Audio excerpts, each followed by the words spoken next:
Ya, halo teman-teman. Ini panjang banget videonya. Dimana tadi saya dibantai berkali-kali ya. Sampai dengan sisa tinggal 94.000 kalau nggak salah ya. Itu tinggal terakhir. Dimana open saya selalu ditolak melulu begitu ya. Yuhuy! Hai hai hai. Selamat malam rekan-rekan yang saya hormati. Terima kasih sudah menyempatkan waktu untuk menonton video saya kembali ya. Saya juga ucapkan terima kasih yang sudah subscribe channel saya. Saya juga ucapkan terima kasih yang sudah like video saya. Mohon maaf bila mana ada kata-kata saya yang kurang berkenan dan bukan maksud saya menggurui. Ini hanya sekedar sharing-sharing saja. Dan sekali lagi saya mohon maaf kalau kata-kata saya yang kurang berkenan. Terima kasih.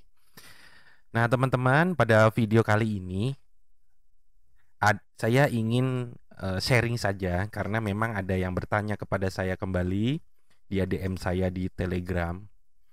Dia bertanya seperti ini. eh, ini sekedar sharing saja ya teman-teman ya. Kalau memang tidak bermanfaat, silakan di skip saja video ini.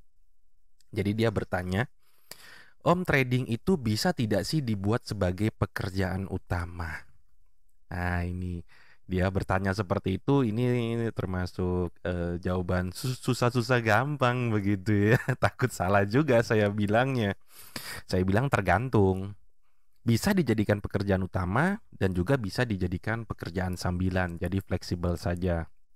Oke, kenapa Mas bertanya seperti itu? Jujur Om, saya sudah terkena PHK sejak corona kemarin. Memang saya dapat pesangon, tetapi saya mau usaha juga bingung. Saya sudah ngelamar pekerjaan lagi tapi saya belum dapat panggilan seperti itu. Saya mau usaha konvensional, saya bingung saya mau usaha apa. Dan sekarang kalau saya usaha konvensional, daya beli masyarakat agak menurun. Saya takut di saat saya sudah modal usaha konvensional, ternyata saya tidak berhasil. Lalu saya bilang, yang menjadi garansi bahwa Anda tidak berhasil apanya? Ya tadi kata dia bilang gitu, karena daya beli masyarakat menurun. Kok Anda bisa seyakin itu? Apakah Anda sudah menjadi dukun? Ya, saya sambil bercanda. Karena kita tidak pernah tahu usaha apa bisa berhasil, bisa pun tidak. Tapi kalau tidak dicoba, ya kita tidak pernah tahu hasilnya begitu. Oke, ini kembali lagi pertanyaannya Masnya bilang bahwa kembali lagi ke topik, dia tanya trading itu bisa nggak dijadikan pekerjaan utama. Saya bilang satu dulu ya, saya bilang bisa. Tapi bisa juga kita bekerja buat sambilan juga bisa. Nah, yang pertama untuk pekerjaan utama, kenapa saya tanya lagi dulu nih, waktu Mas bekerja, Mas kerjanya berapa jam? 8 jam, Om. Oke. Kalau berangkat berapa jam? Kurang lebih 1 jam. Kalau pulang berapa jam? Kurang lebih 1 jam. Karena berangkat macet, pulang macet. Dia bilang seperti itu. Berarti total 10 jam dong, saya bilang begitu ya. Iya, Om, 10 jam. Oke. Lalu, mohon maaf, kalau saya boleh tahu, dulu Mas bergaji berapa? Saya bergaji 4,5 juta Om, tapi kalau ada lemburan bisa lebih. Oke, 4,5 juta itu bersih apa kotor? Kotor Om. Saya sisakan untuk saya 1,5 juta dalam 1 bulan, jadi 50.000 saya sehari buat beli bensin, buat beli rokok sama makan, kata dia begitu. Oke, berarti bersihnya 3 juta. Karena yang 1,5 udah pasti ya buat beli bensin, karena kan buat bekerja begitu. Ya, 3 juta buat keluarga Om, buat buat beli susu, buat sekolah dan sebagainya. Oke. Nah, berarti kalau kita hitung-hitungan ya, hitung-hitungannya gimana? Mas bergaji 4,5 juta. Oke, bergaji 4,5 juta. Kalau kita hitung dalam 30 hari, ya saya nggak 30 hari Om, 25 hari. Ya oke lah, 25 hari. Tapi saya tanya, Mas rokok hari Minggu libur nggak? Enggak Om, ya itu dihitung juga dong. Berarti kan nggak ada rokok hari Minggu libur. Iya Om, iya iya benar. Oke, 4,5 juta dibagi dulu 30 hari. Berapa Mas? 150.000 Om. Oke, 150.000 Mas bekerja Satu hari berapa tadi? 8 jam plus 1 jam dan 1 jam berangkat, 1 jam pulang. Berarti 10 jam. 150.000 dibagi 10 jam berapa? 15.000 Om. Oke, 15.000 itu anggap yang 5.000 udah hilang ya. Artinya kan buat ya enggak, ya bukannya hilang tapi memang itu kepakai buat mas ongkos kan, 5.000-nya buat makan, buat beli rokok, karena 1,5 juta dibajetin. Berarti masih sisa 3 juta yang buat keluarga begitu ya. Oke, saya bilang 4,5 juta. Nah berarti kenapa kalau trading kenapa nggak dibuat konsepnya seperti mas kerja aja pada umumnya? Saya bilang begitu. Maksudnya gimana Om? Begini, kalau Mas ingin menghasilkan 150.000 seperti Mas pada kerja dulu, begitu, ya 150 dipecah aja, dibikin 10 sesi, gitu saya bilang, 10 jam contohnya. Misalnya Mas kerja masuk jam berapa? Jam 8. Oke, jam 8 15.000, jam 9 15.000, jam 11 15.000, jam 12 istirahat, lalu jam 1 masuk lagi. Saya bilang seperti itu. Ya. Nah, itu bersih loh, Mas. Saya bilang gitu. Saya bilang itu bersih loh, karena Mas nggak keluar bensin, Mas nggak keluar apa namanya makan siang, Mas bisa makan bersama dengan keluarga. Saya bilang begitu. Ini saya bilang kalau menjadi pekerjaan utama, kenapa nggak konsepnya dibuat seperti itu aja? Kenapa daripada kita sekali trade harus bisa 150.000, kenapa nggak 150.000 kita pecah aja supaya pikiran kita lebih tenang, kita lebih jernih. Jadi ada waktunya. Kadang-kadang kan kita trading nggak mesti harus 1 jam. Kadang-kadang untuk bisa menghasilkan 15.000 mungkin hanya dalam waktu 5 menit atau 2 menit misalnya, seperti itu. Nah, itu bicara untungnya dulu ya. Nah, dalam setiap usaha, mau kita trading, mau kita usaha atau kita mau kerja, pasti ada risikonya, ada untungnya. Kerja sama orang ada risikonya apa? Ya dimarahin bos, ya kan? Terus potong gaji, bahkan sampai pemecatan atau bahkan sampai di PHK. Usaha, kita mau buka usaha. Apakah di saat kita buka usaha, apakah usahanya itu langsung laku? Misal kita jualan pisang goreng, kita jualan mie ayam, tidak, butuh dikenal orang dulu, butuh pelanggan dulu. Apakah langsung laku banyak? Enggak juga ya. Nah itu yang usaha. Nah trading juga sama. Trading ada nggak untungnya? Ada nggak ruginya juga ada. Sama saja begitu kan. Entah Mas mau trading dimanapun ya. Saya tidak bilang harus trading di opsi binar. Anda mau trading di forex, Anda mau trading di komoditas, Anda mau trading di saham. Ini saya bicara umumnya saja. Nah, berarti selalu ada namanya dua unsur itu, untung dan rugi. Sama seperti halnya ada siang, ada malam, ada gembira, ada sedih. Selalu ada itu, saya bilang. Ya, oke. Ini konsepnya ke trading. Nah, dibuatlah seperti itu. Tentukan di saat Mas mau usaha atau Mas mau bekerja, pastinya kan harus ada prepare dulu. Ya, sama kalau trading. Siapkan dulu manajemen resikonya, lalu siapkan strateginya, baru jalankan. Hasil akhir tidak tahu. Hasil akhirnya tidak tahu, karena seperti saya sudah bilang, risiko adalah sebuah kepastian, profit adalah sebuah harapan. Sama seperti kita mau jualan. Kita mau jualan mie ayam, kita mau jual gorengan, selalu kita berharap, tapi bukan menjadi sebuah kepastian. Bisa nggak gorengannya itu tidak laku? Bisa, itu menjadi sebuah resiko, saya bilang begitu. Oke, sudah paham? Sudah paham, saya paham begitu. Berarti bisa dong Om.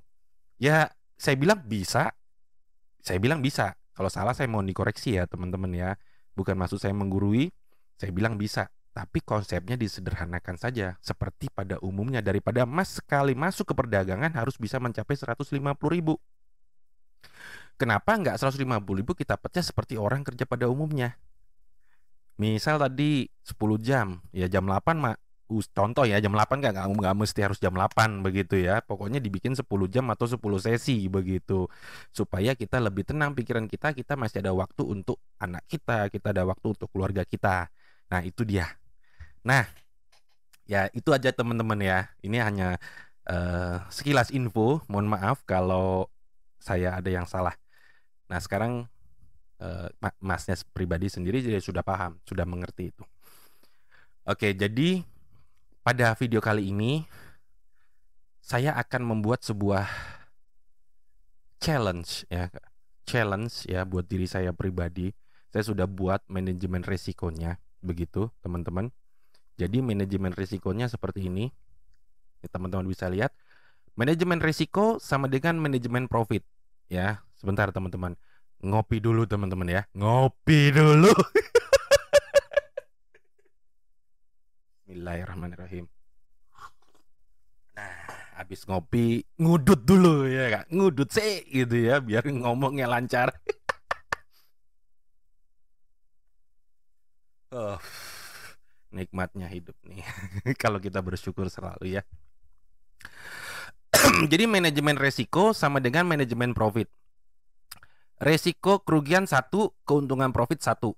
Nah, balance saya sekarang ada 6284 karena terakhir saya trading itu di tanggal 27 September. Anda bisa nonton di video saya yang kemarin ya. Tonton dulu teman-teman. Kalau bisa dari awal sampai yang sekarang ya. Jadi risk saya sekarang 2%, yaitu 125.000. Kalau di kurs rupiah aja 1.875.000, asumsi dolar 15.000 per 1 dolar.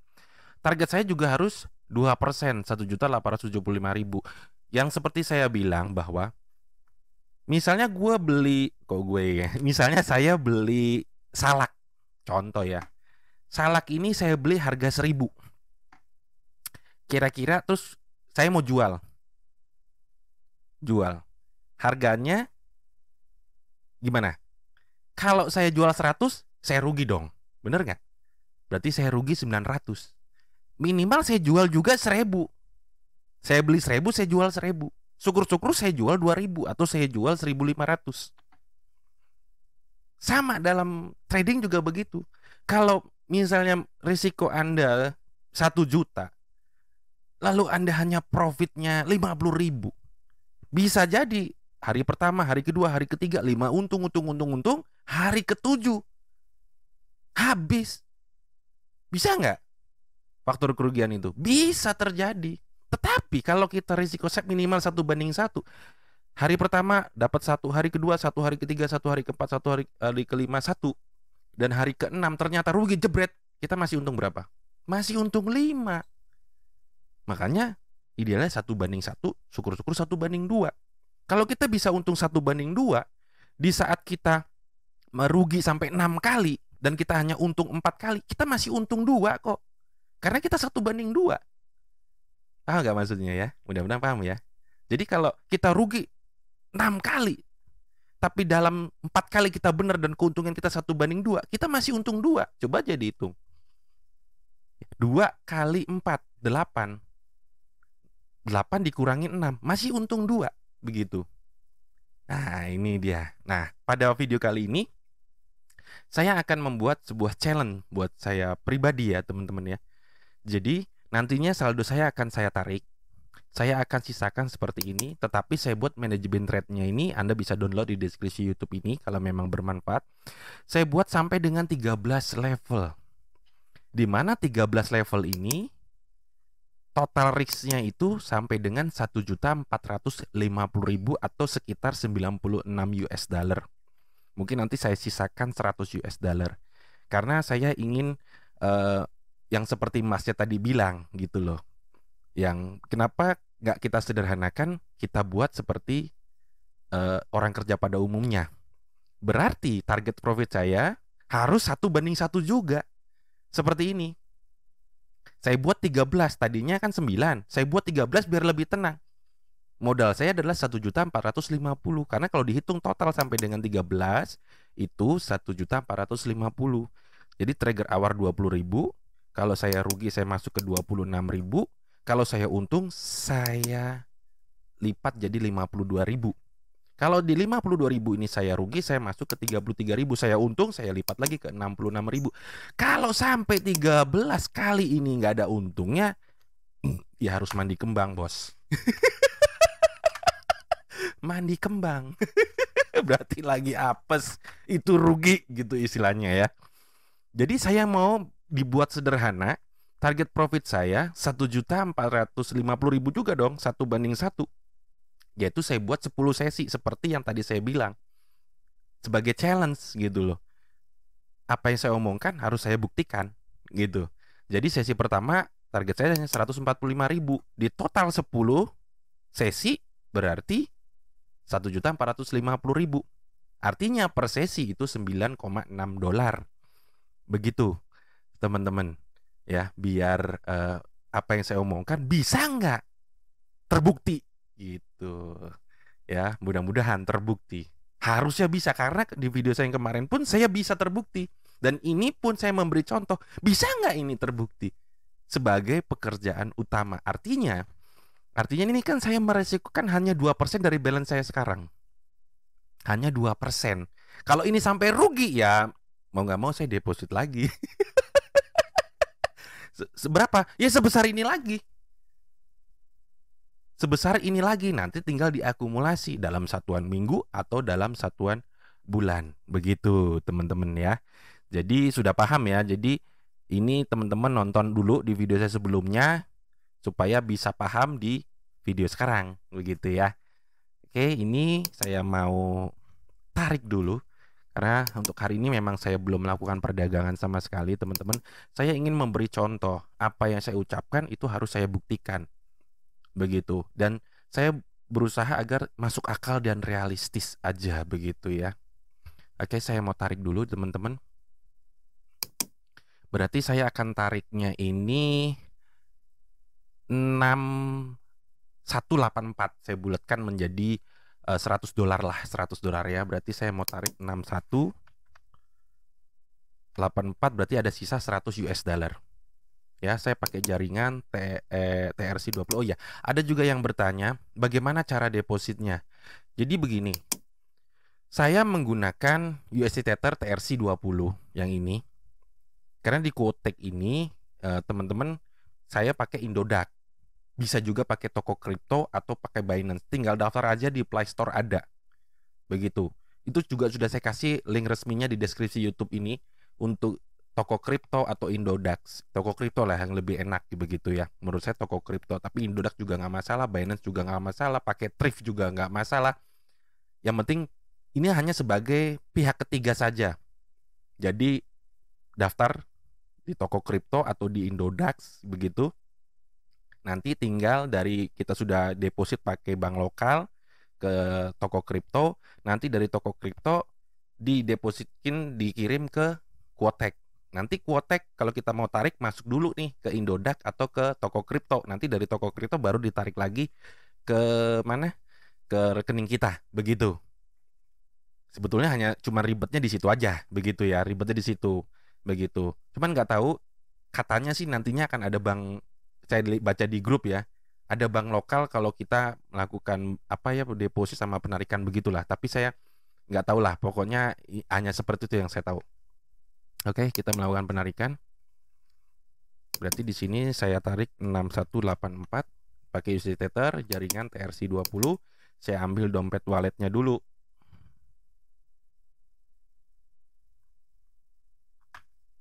Lalu saya pastekan di sini 6184 ya, 6184 saya konfirmasi.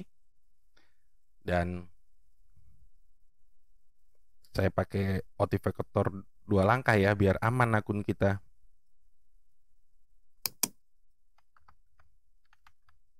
Ya, saya konfirmasi.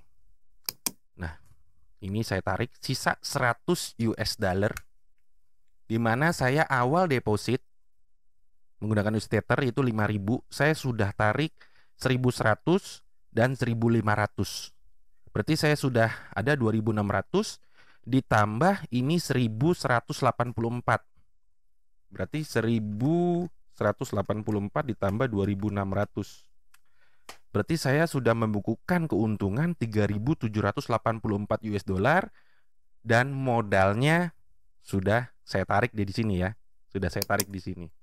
Artinya saya sudah untung 3.784 dan 100 US dollar ini ingin saya membuktikan challenge atau tantangan bisa tidak begitu ya. Ini saya buat 13 level biar lebih tenang saja begitu ya. Oke.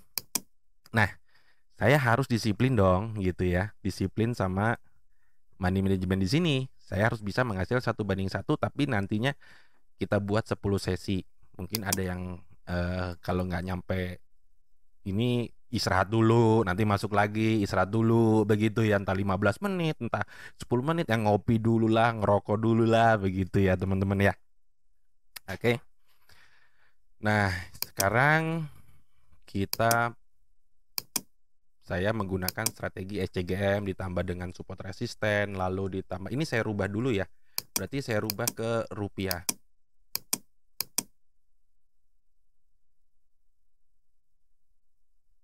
Oh, nggak bisa nih. Oke, close. Oh, nggak bisa karena belum selesai, jadi nggak bisa merubah ke rupiah begitu, nggak bisa rubah ke rupiah. Kita tunggu saja. Jadi apa tadi ya? Mau ngomong apa ini? Mendingan ini nanti saya jeda dulu ya, saya jeda dulu biar bisa masuk ke rupiah. Tapi nantinya akan saya teruskan, mau ngopi dulu, ngerokok dulu begitu. Iya, nggak kalau habis ngopi ora udut enak begitu ya, teman-teman ya. A few moments later. Halo teman-teman, coba kita cek dulu karena memang saya belum dapat notifnya juga. Nah, ini masih belum bisa karena agak lama, mungkin karena besar juga ya, 6.000 saya juga nggak tahu. Kenapa kalau saya rubah ke rupiah? Karena kalau saya pakai US dollar bingung nanti gimana nih 26.000, karena kan kalau US dollar itu $1 ya, $1, $1, $2 begitu kan, dia nggak bisa $1,5 nih di sininya, atau 2,6 gitu nggak bisa, jadi memang harus dirubah ke rupiah dulu. Jadi kita tunggu dulu aja gitu ya, sampai nggak tahu ini berapa lama. Jadi sabar aja, mudah-mudahan cepat masuknya. Apa karena besar juga begitu. Oke ya, tunggu ya teman-teman ya. Ngopi lagi dah, ngopi lagi, ngudut lagi. Tomorrow. Ya halo teman-teman. Jadi penarikan saya itu baru masuk itu sekitar jam 11 atau jam 12 malam ya. Jadi sekitar 4 sampai dengan 5 jam. Biasanya juga cepat, tapi saya nggak tahu, mungkin karena penarikannya besar. Nih teman-teman bisa lihat sendiri, saya baru masuk itu ya sekitar jam berapa ya? Dapat laporan notifnya itu sekitar jam 11 malam atau jam 12 malam, saya lupa karena sudah malam ya, saya langsung istirahat seperti itu. Kita langsung aja ya, seperti yang saya bilang di sebelumnya. Ya, ini kita rubah dulu dalam bentuk rupiah, karena kalau dalam bentuk dolar susah nanti ngaturnya, money manajemennya. Kita rubah dalam bentuk IDR, dan kita tetap menggunakan ini manajemen resiko. Ini bisa kalau teman-teman mau pakai silakan, sudah saya sertakan di deskripsi YouTube saya ini, tinggal dipakai aja kalau memang bermanfaat begitu. Nah, saya menggunakan strategi SCGM dikombinasi dengan trendline, support resisten begitu ya, sama cakra mahkotanya. Mungkin videonya akan saya cepatkan supaya durasi tidak terlalu panjang juga, karena memang sebelumnya juga sudah panjang ya bacotnya ya. Oke, saya menggunakan time frame di 30 second ya, dan indikator yang saya pakai yaitu Bollinger Band periode 5, simpangan 2.5. Hanya seperti itu, ditambah dengan MACD di sini periode cepat 5, periode lambatnya 13, periode sinyal 9, tetap begitu. Ya, seperti ini saja. Nah, untuk penjelasannya sudah saya informasikan di video saya yang sebelumnya. Silakan ditonton begitu ya, teman-teman. Ini saya cepatkan. Selamat menonton. Terima kasih.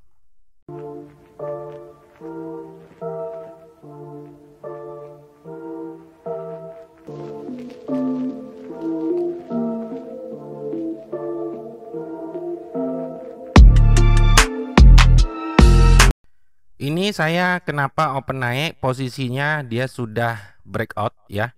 Karena di sini posisinya yang saya garis kotak biru ini lagi habis konsolidasi, lalu dia balik lagi ke atas, maka atas dasar itu saya ambil ke atas. Oke, saya sudah profit yang 20.000 pertama. Teman bisa lihat sudah untung $1,13. Lalu saya tetap di 20.000 lagi karena manajemennya seperti ini.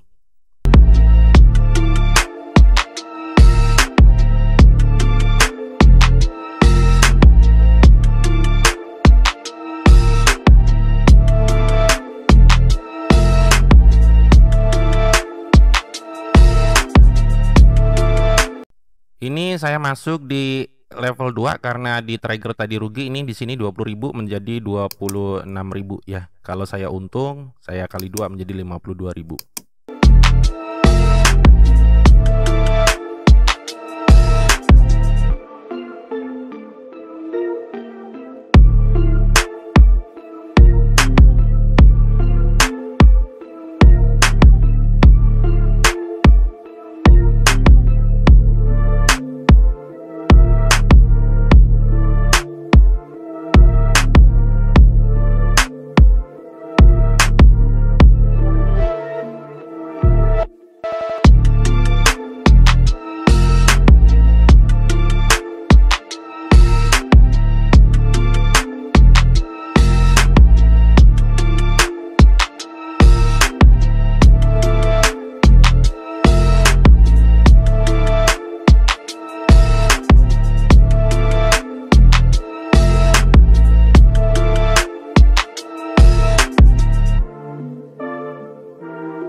malah 2 kali keklik teman-teman. Kekliknya 2 kali, harusnya 1 kali. Aduh.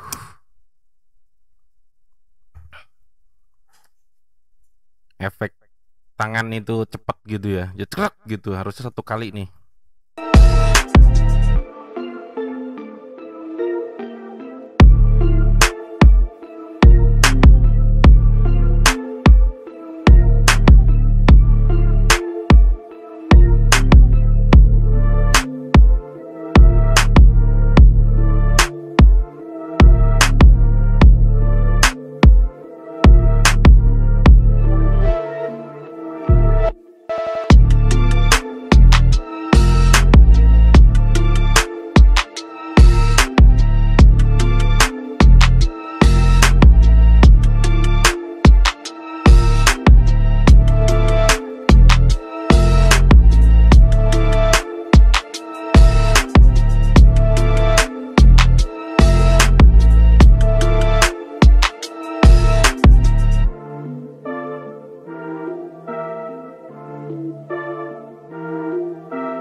Aduh, kepencet lagi nih teman-teman.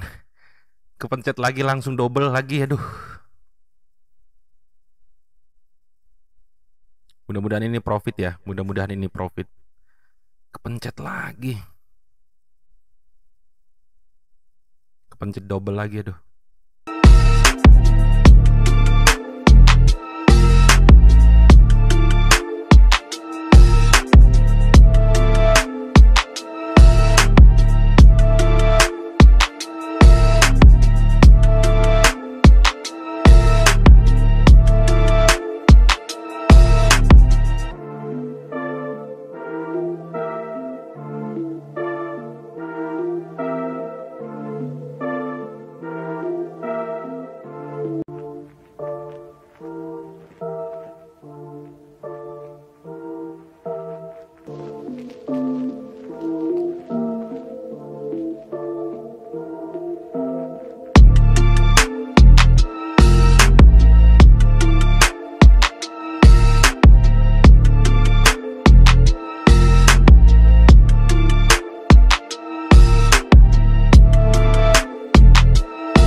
Nah teman-teman, ini karena tadi saya sudah 2 kali melakukan kesalahan ya, pejetnya salah melulu gitu ya.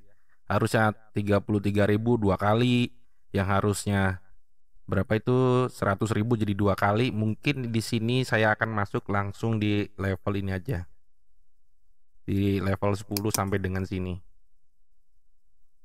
Ya, berarti 155. Kalau rugi ya sudah. Ini saya apa adanya, kalau untung saya bilang untung, kalau rugi ya saya bilang rugi. Tadi kebanyakan di reject melulu yang saya open.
Ya, halo teman-teman. Ini panjang banget videonya. Dimana tadi saya dibantai berkali-kali ya. Sampai dengan sisa tinggal 94.000 kalau nggak salah ya. Itu tinggal terakhir. Dimana open saya selalu ditolak melulu begitu ya. Sekarang sudah $17 untungnya. $17 itu ya sekitar 300 ribuan, 285.000. Berarti saya masuk di sesi langsung saya masukin di sesi 2 di sini. Karena ini videonya terlalu panjang ya. Nanti akan saya lanjutkan lagi di video to be continue ya, di video selanjutnya. Jadi saldo terakhir ada 1.800.000. Dimana tadinya ini saya melakukan beberapa kali kesalahan, dimana saya harus opennya itu sampai 2 kali, dimana harusnya 1 kali tapi sampai 2 kali begitu, karena efek kecepatan jari. Ya, akhirnya saya ambil keputusan di sini, saya masuk langsung di level mana ya, di sini ya, level 10 ya, berarti sampai sini aja gitu, 1 2 3 4. Tadinya saya dari 20.000 terus begitu. Tapi saran saya, teman-teman tetap konsisten di saat sini, dari trigger awal. Jadi terus begitu, meskipun nantinya ada kerugian, tapi kita naik, nyawa kita tetap masih ada begitu teman-teman. Dan targetnya ya 1:1 minimal. Nanti akan saya teruskan lagi karena videonya udah terlalu panjang ini ya. Saya mau makan dulu begitu ya, ngopi dulu, ngudut dulu gitu ya. Terima kasih teman-teman. Sampai ketemu di video saya selanjutnya. Bye-bye.